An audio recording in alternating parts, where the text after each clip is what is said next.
Закон действительно, кого он защищает?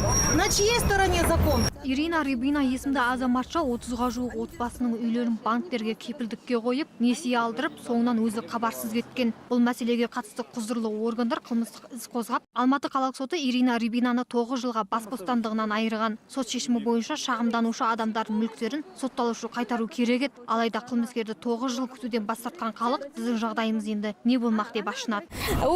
Рыбина менің сеніміме кіріп, үйімді кепілге бергізді. Білмеймін қалай алданып қалғанымды. Рыбинаны соттады, бірақ одан не пайда? Мені бүгін үйімнен шығарып жатыр. Кімге баратынымды да білмеймін.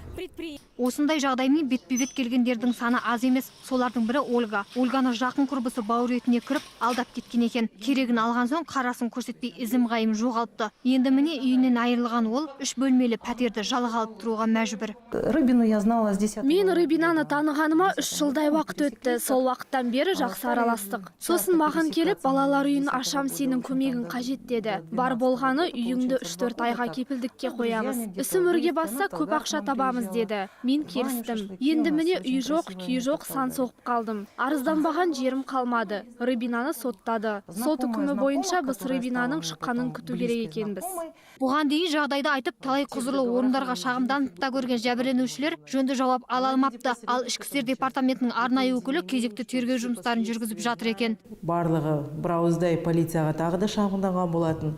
Олардың айтуынша, пікірінше, сол пәтерлерді сатып алушылар да осы қылмысқа қатысы болуы мүмкін деген болжамды олар алға тартты.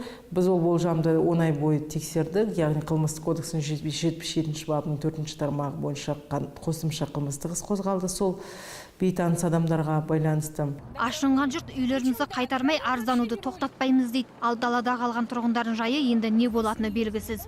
Ақбота Мұсабекқызы, Сымбат Ғалымбекұлы, Сержан Жиренбай, Қазақньюс, Алматы.